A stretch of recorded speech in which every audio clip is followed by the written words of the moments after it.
안녕하세요. 오늘은 후한 말기. 영제가 갑자기 세상을 떠난 후 극심한 혼란이 찾아오죠. 바로 그 시기, 야심과 동탁이 어떻게 권력의 중심에 서게 되었는지 한번 깊이 파헤쳐 보겠습니다.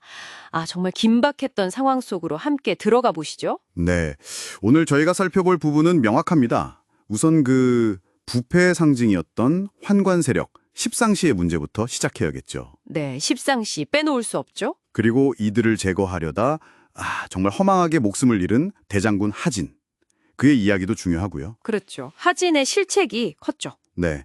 그리고 결정적으로 이 모든 혼란을 기회로 삼아서 수도 낙양에 입성하고 순식간에 폭군으로 변모하는 동탁.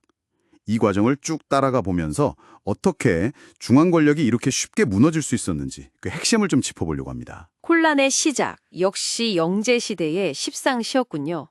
자료들을 보면 이 환관들의 부패와 권력 남용이 정말 도를 넘었더라고요. 심지어 이를 비판하는 충신들은 오히려 목숨을 잃는 상황이었고. 네, 맞습니다. 유도나 진탐 같은 인물들이 그렇게 희생됐죠. 영제가 죽음을 앞두고 후계 문제로 고민했을 때도 이 십상시들이 또 움직였어요. 그때 유협을 태자로 삼으려 했던 거죠, 영제가. 그렇죠. 영제는 왕미인이 낳은 아들 유협을 좀 더 마음에 뒀던 것 같은데 십상시 중 특히 건석 같은 인물은 자신들의 기득권을 지키려고 대장군 하진을 엄청 경계했습니다. 하진이 당시에 하황후의 오빠였으니까 외척 세력의 핵심이었잖아요. 네, 바로 그거죠. 그래서 건석은 하진을 먼저 제거해야 한다고 황제를 설득하려 했고 하진도 이런 속셈을 눈치채고 황제의 부름에 응하지 않았던 겁니다. 본능적으로 위험을 감지한 거죠. 그리고 영제가 죽자마자 하진은 원소와 손잡고 자기 조카 유변을 바로 황제로 내세우면서 권력을 장악하는데 성공하긴 합니다. 근데 곧바로 또 다른 갈등이 터져나오네요. 네, 이번엔 영제의 어머니 동태우가 자기 조카 유협을 밀어주려고 하면서 하황후 측과 대립하게 되죠. 오빠인 동중에게 힘을 실어주려고 했고요. 여기서 하진이 상당히 강경하게 나가지 않습니까? 그냥 넘어가지 않던데요? 맞아요. 하황후와 모유해서 결국 동태우를 하간으로 보내서 독살해버리고 동중마저 자살로 몰아넣으면서 동시 세력을 완전히 제거해버립니다.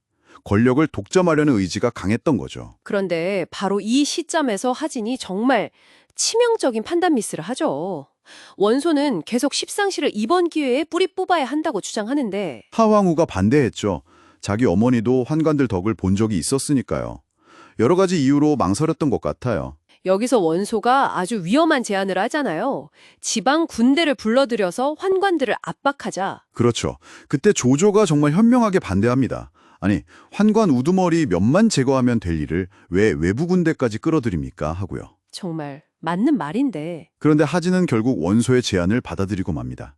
심지어 서량의 동탁에게까지 경문을 보내 군대를 이끌고 오라고 하죠. 이게 단순히 실책을 넘어서 당시 권력의 무게중심이 이미 지방 군벌들에게 넘어가고 있다는 걸 전혀 못 읽은 행동 아닐까요? 너무 순진했던 건지? 정확한 지적입니다. 하진은 아마 지방 군벌들을 자기 권력을 강화하는 그냥 도구 정도로 생각했던 것 같아요. 하지만 그들은 이미 스스로가 새로운 권력이 될 준비를 하고 있었던 거죠. 결국 외부의 힘을 빌리려다 내부의 적에게 허를 찌르는군요. 네. 하진의 움직임을 눈치챈 십상시가 하태우를 이용해서 하진을 궁으로 유인하고 결국 매복 끝에 살해하고 맙니다. 하진의 죽음이 곧바로 피바람을 불렀군요. 원소랑 조조가 이걸 보고 가만히 있지 않았을 테니까요. 그렇죠. 궁 밖에서 기다리던 원소와 조조는 하진의 잘린 머리를 보고 분노해서 그냥 궁궐로 쳐들어가죠. 닥치는 대로 환관들을 학살하고 궁궐은 순식간에 불바다가 됩니다. 심지어 어린 황제 유변이랑 진류왕 유연마저 황관들에게 끌려서 북망산으로 도망치는 그야말로 아비규환의 상황이 펼쳐진 거죠. 바로 이 권력의 공백 그리고 극도의 혼란, 이 틈을 놓치지 않고 기회를 포착한 동탁이 군대를 이끌고 나타난 겁니다. 그냥 온 게 아니에요. 불타는 수도에서 황제를 구출하는 영웅의 모습으로 낙양에 입성하죠. 처음부터 다 계산된 행동이었을 겁니다. 와, 동탁이 낙영에 들어오자마자 아주 노골적으로 힘을 과시하기 시작했군요. 자료 보니까 군대는 성 밖에 두면서도 매일 무장한 병력을 이끌고 도성을 활보하고 심지어 연회에서는 황제를 폐위하겠다는 폭탄 선언까지. 네, 대단했죠. 이때 형조자사 정원이 강하게 반대합니다. 그런데 동탁도 정원 뒤에 버티고 있는 여포 때문에 함부로 손을 대지는 못했죠. 아, 여포. 그 여포가 이때 정원의 양아들이었군요. 맞습니다. 전투에서도 여포 때문에 동탁이 밀렸어요. 하지만 동탁에겐 또 이숙이라는 책사가 있었습니다. 이숙이 여포와 동양이라는 점을 이용해서 접근하죠. 그러면서 그 유명한 적토마와 금은보화를 미끼로 던지는 거죠. 네, 결국 여포는 그 엄청난 뇌물에 넘어가서 의부였던 정원을 베고 그 머리를 동탁에게 바칩니다. 배신의 아이콘이 되는 순간이죠. 이로써 7강의 무력까지 손에 넣은 동탁은 정말 거칠 것이 없었겠네요. 그럼요. 바로 소재를 폐위시키고 9살밖에 안 된 어린 유협을 헌재로 내세웁니다. 그리고 스스로 상국이 되어서 칼을 차고 조정에 드는 등 거의 황제처럼 절대 권력을 휘두르기 시작하죠. 이때 원소는 반발해서 기주로 달아나지만 동탁이 또 바레테스로 임명하면서 회유하는 모습을 보이기도 하고요. 네, 그런 정치적인 계산도 할 줄 알았어요. 하지만 그건 잠시고 곧바로 폐위된 소재와 하태우를 아주 잔인하게 살해합니다. 소재가 불만을 담은 시를 썼다는 이유로 독살하고 하태우는 누각에서 던져 죽이죠. 와, 정말 잔인하네요. 그뿐만이 아닙니다. 황제의 침소에서 잠을 자고 궁녀들을 겁탈하고 심지어 양성이라는 곳에서는 제사를 지내던 남자 주민들을 모조리 학살하는 등 정말 극악무도한 폭정을 공포정치와 함께 자행합니다. 정리해보면 후한 말기의 붕괴는 결국 십상시로 대표되는 내부의 부패, 그리고 화씨 가문과 동태후, 또 하진과 십상시 간의 이런 끊임없는 권력투쟁, 이게 만들어낸 준열을 동탁이라는 외부의 야심가가 정확히 파고들어서 증폭시킨 결과로 볼 수 있겠네요. 네, 맞습니다.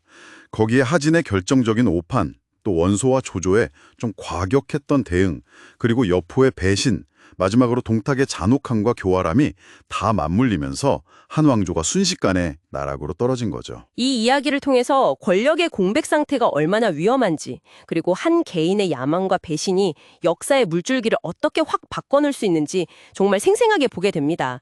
어쩌면 정보가 넘쳐나는 현대사회에서도 우리가 어떤 가치 판단의 중심을 잃으면 얼마나 쉽게 혼란에 휩쓸릴 수 있는지 좀 되돌아보게 하는 지점인 것 같아요. 네, 충분히 그렇게 생각해 볼 수 있습니다. 마지막으로 이런 질문을 한번 던져보고 싶습니다. 동탁은 정말 극악무도한 폭정을 행했지만 또 원소를 회유하는 걸 보면 용이 주도한 정치적 면모도 분명히 있었거든요. 그리고 여포는 어떻습니까?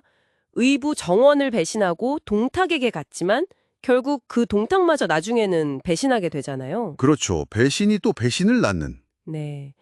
이렇게 중앙의 권위가 완전히 무너진 시대에 과연 충성과 야망이라는 것은 개인에게 어떤 의미였을까요? 여러분도 한번 이 질문을 곱씹어 보시면 어떨까 싶습니다.